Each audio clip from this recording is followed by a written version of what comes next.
The smell hit first. It wasn't the sharp tang of dead fish and stagnant saltwater Elara had braced for. It was something else. Something older, buried deep beneath the scorching, wet heat of Barangay Up. A sweet, sickeningly heavy scent of rotting jasmine, fused, inseparable, with the acrid ozone smell of superheated iron. She stepped from the rickety banka, her bare feet sinking deep into the wet, black sand. The sand held her, just for a second, like a grasping warning. The boat's motor died, leaving a silence that was almost absolute. A heavy stillness. It pressed on her chest. There was only the quiet, lazy lap of water against the hull and the ceaseless, whining hum of insects in the mangroves, a soundtrack for the emptiness. Dr. Reyes, her predecessor, had left nothing but a rushed, garbled telegram. No one was there to greet her. The island's captain, her contact over the crackling radio waves, had promised to be there. Elara, the new doctor to the Barrios, clutched the strap of her leather medical bag. She was used to austerity, to the makeshift clinics of Manila. But this wasn't austerity. This was absence. A deliberate absence. She started toward the cluster of tin-roofed shacks, visible through the palms. And then she saw them. A procession. But it was all wrong. Nearly 20 people, dressed in pristine white barongs, impossibly clean against the mud, were walking out of the mangrove forest. They carried a rough-hewn wooden casket. A funeral. But there were no tears, no sobs. On every face, a smile, wide, serene, and strangely empty. The smiles didn't reach their eyes. Their eyes were fixed on the sea. They walked past Elara only feet away, but it was as if she were a ghost. Not one person glanced at her, not one acknowledged the new doctor's presence. They carried the casket to the water's edge, and, with a single, soft grunt, they pushed it out to sea. It drifted, slowly, unresisting, taken by the current. Elara stood frozen, her eyes locked on the wooden box until it was a speck. Then, Goni, an older woman, perhaps the widow, her face radiant with that smile, turned. This time, she looked right at Elara. She walked over, her bare feet silent on the sand. She touched Elara's cheek. The touch was dry, papery cold. Her breath carried that sweet, rotten scent. He is blessed. Doctora, her voice was melodic. He is home. Then she turned and rejoined the others, walking back to the village. They did not speak to one another. They simply moved together. They left Elara alone on the beach, with the smell and the silence, heavy as a shroud. The small clinic was dusty, suffocating. The heat was a living thing. A predator, it clung to her skin, making her clothes stick. Traces of Dr. Reyes were everywhere, but they weren't the traces of a life, but of an escape. Papers scattered on the desk, an overturned coffee mug, mold already blooming from the dried puddle. Elara spent the first day cleaning. It was more than tidying. It was a desperate attempt to impose order, to reassert her logic onto the chaos. The logic that saved her in Manila, the logic that got her through the failed surgery, through the silence of the OR after the monitor went flat. She needed that logic here. She found it at dusk, as the blood-red sunset streamed through the filthy window. It wasn't a medical chart. It was Eden tucked deep in the last file drawer beneath a stack of yellowed intake forms. A leather-bound journal, soft with damp. Reyes's handwriting was clear at first. Organized. Day 4. Malaria is still the primary issue. Distributed meds. Villagers seem reserved, but cooperative. The first entries were normal. Elara turned the page.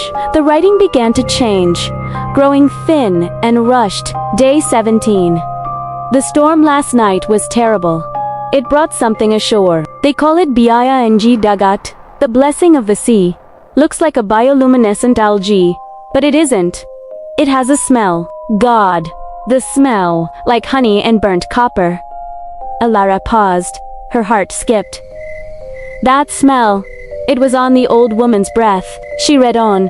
A chill began to crawl up her spine despite the heat. Day 20. They are eating it. All of them. All of them. Capitan Mateo says it is a gift from the ocean. They say it makes them feel whole. They say it heals, a woman with a chronic leg ulcer. Today, the wound is gone. But the word was underlined twice. They're different. They don't fight anymore. They don't mourn. They just smile. Elara turned to the next page. The writing was a frantic, nearly illegible scrawl. Day 22, Took, a Sample tried to analyze it. Can't.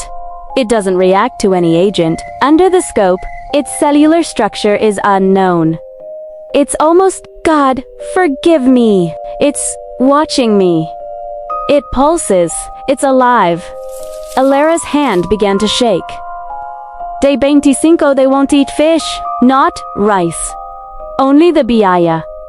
They are malnourished, but they don't feel it. They say they aren't hungry anymore. They just smile. That smile, that empty, empty smile. One page was just 3 words, repeated, pressed so hard into the paper. Don't eat it. Don't eat it. Don't eat it. And then, the last entry, in red ink, the script so shaky it nearly tore the page. They're starting to walk into the sea. One by one, like the procession today, they say they hear a song, that the biaya is calling them home. I tried to stop Mateo. He laughed. He showed me the mark on his neck. It's not a scar. It shimmers. Like scales. He said I'll hear the song soon. 2. I have to leave. I have to. The entry was cut off. Elara slammed the book shut. The sound was deafening in the still room. She lunged for the door and threw the bolt. Outside, a sound drifted in. A hum. Very low, like a distant hymn. The villagers were gathering by the shore at dusk, sharing something from a large wooden bowl. It cast a ghostly green light, flickering in the dusk, reflecting off their motionless smiles. Capitan Mateo visited her the next morning. He did not look like a fanatic. He was a large man, who radiated a grounded authority and a weathered smile. He brought a basket of ripe mangoes and a sincere apology for his absence on her arrival. We just had a sending. His voice was warm. A brother of ours heard the call. It is a great honor. Elara looked him in the eye, searching for the madness Reyes had described. She saw only calm. What call? Mateo's gaze was steady. The call to behold the sea has been generous to us. It takes our pain, our fear, our bad memories. He placed a small clay pot, sealed with wax, on her desk. Even closed, Elara could smell it. Honey and ozone. Pain is a choice. Doctora, we have chosen to let it go. It's malnutrition, Elara countered, her voice sharper than she intended. It's apathy. It is not health. Try it, he whispered, ignoring her. Justelito become part of us. Stop being so alone. The words hit her deepest fear, the loneliness of that Manila operating room. Elara took an involuntary step back. I can't. She kept her voice professional. I need to analyze it. That's the protocol. The smile on Mateo's lips didn't fade, but his eyes went cold. There is nothing to analyze. Doc, only to accept. He turned, and in the morning light slanting through the window, she saw it. On his neck, just below the ear, a patch of shimmering skin.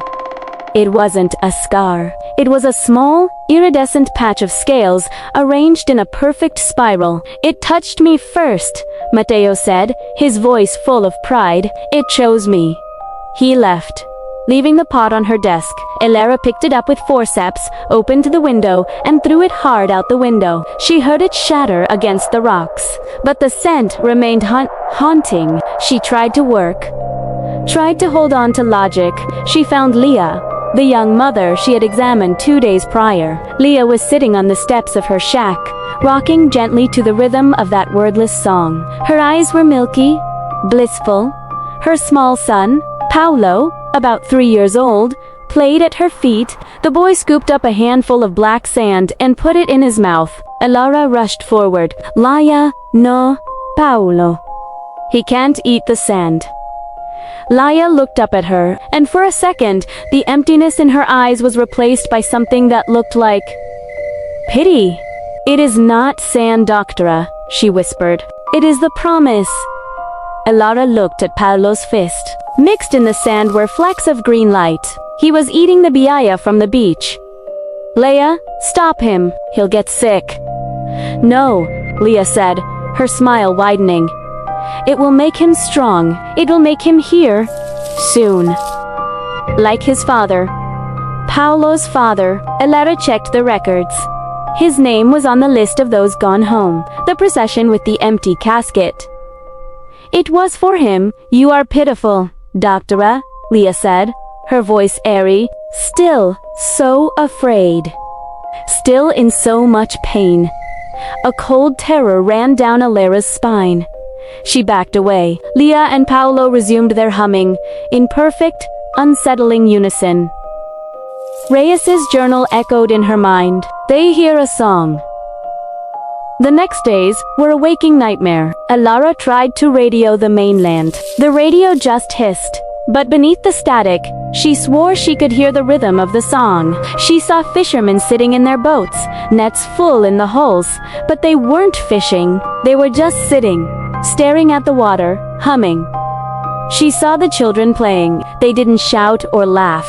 They moved in perfect, silent synchronicity, building intricate black sandcastles only to silently destroy them. The island was dying.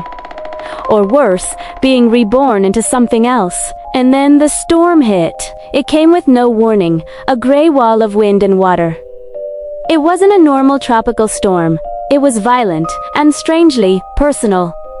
The clinic groaned under the assault. Elara didn't sleep.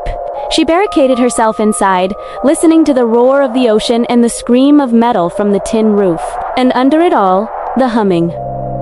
It was louder now. It wasn't just the villagers.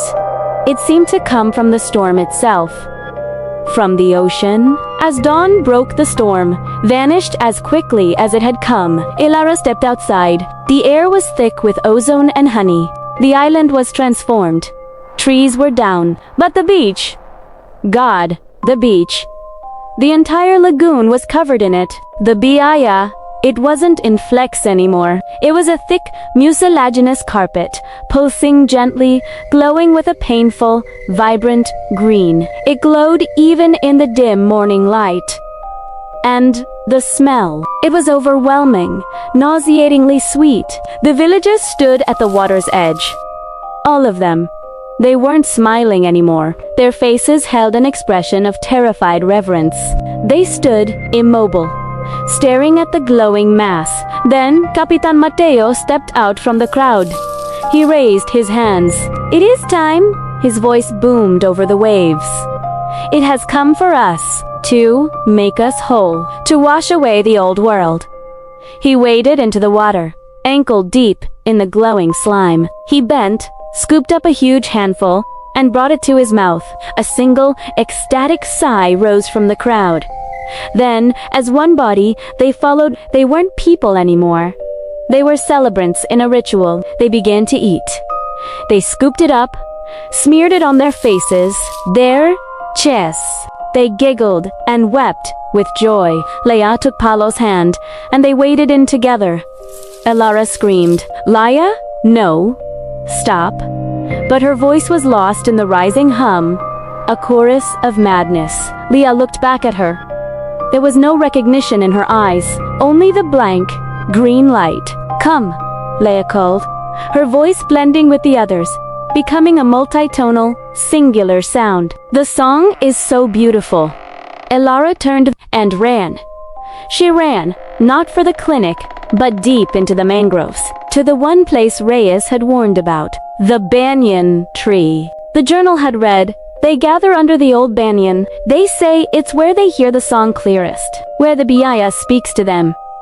Mateo calls it the heart of the island. I think it's the grave."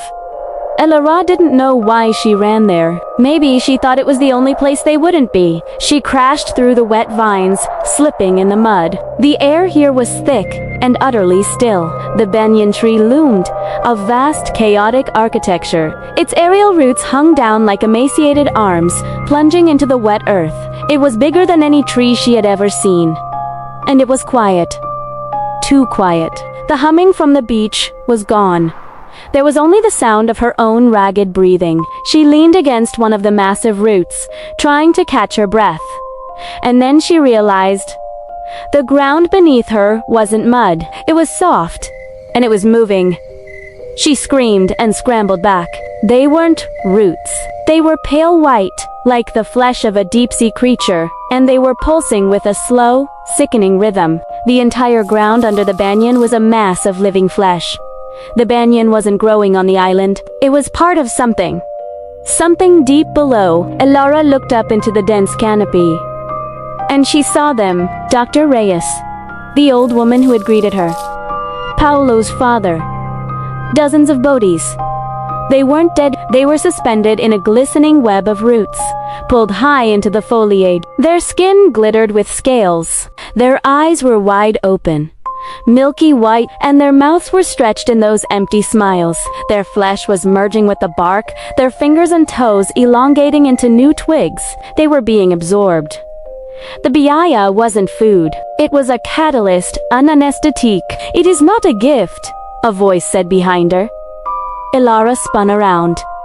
Capita Mateo stood there. He was untouched by the biaya. He was clean. His eyes were clear. He wasn't a follower. He was the priest. It is a trade, he said, his voice terrifyingly calm. It has been here a long time, sleeping in the deep. The storm woke it. It was hungry, but it is generous. You're a monster, Elara whispered, hot tears on her cheeks.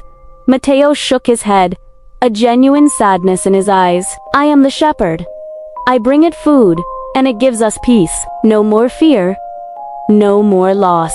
No more guilt.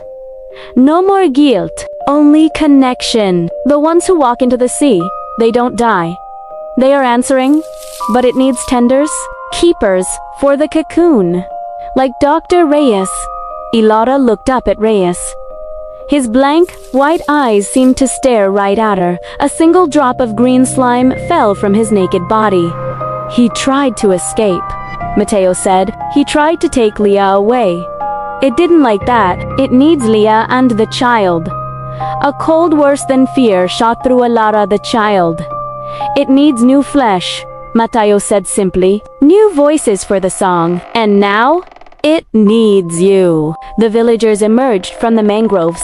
They moved as one, their skin glowing with that sick, green light, their eyes blank white. Leia and Paolo were at the front. They weren't humming. They were just watching. Waiting? Don't fight it, Doctora, Mateo said, his voice full of sincere regret. There is pain, at first. But then, the song. It's so beautiful. Elara ran. She ran as she had never run before. She wasn't running for her life. She was running for her sanity. She burst from the banyan grove, back to the beach. The lagoon was glowing like an infected wound. She ran for the clinic. She knew she'd never make it to the banca at the dock. They were everywhere. They didn't chase her. They were just simply being there. A perimeter that tightened. She locked herself in the small procedure room, shoving the heavy file cabinet against the door. She could hear them outside. Not knocking. A soft, rhythmic scratching, and the humming. It was back, but it wasn't outside anymore. It was inside her head. A simple, looping melody. Horribly beautiful. Elara pressed her hands to her ears. But it did nothing. The song wasn't a sound. It was a vibration. It was resonating in her bones. She looked around the room, desperate. A syringe. A vial of morphine. It wasn't an escape. It was a delay. She looked down at her hands. She had fallen on the beach during her run. Her palms were smeared with biaya. It was glowing on her skin, and the smell. honey, ozone, and home. She tried to wipe it off, scrubbing her skin raw. But the light remained, and the song grew louder. The scratching stopped. The silence outside was even more terrifying. It was replaced by Capitan Mateo's voice. But it wasn't just his voice. It was his voice, but it was hundreds of voices, speaking as one through the wooden door. "We will not harm you, Elara. We only want you to be whole open to door." Let the song in, Elara backed away, trembling until her back hit the cold wall. She stared at the syringe. A choice. The logical choice. Then she looked out the small window, toward the sea. The ocean was glowing. The entire horizon was a ghostly green. The song wasn't just the island. It was the ocean. The world it was singing. It promised the peace she had lost in Manila. It promised an end to the pain, the failure. Slowly, she set the syringe down. Her tears stopped. A slow, wide, serene smile spread across her face. She walked to the door, unlocked it, and pulled the cabinet away. The green light from the hallway spilled in, embracing her like a warm lover. Laia and Paolo stood there, smiling. "It is," Elara whispered, her voice already part of the hum. "It is so beautiful."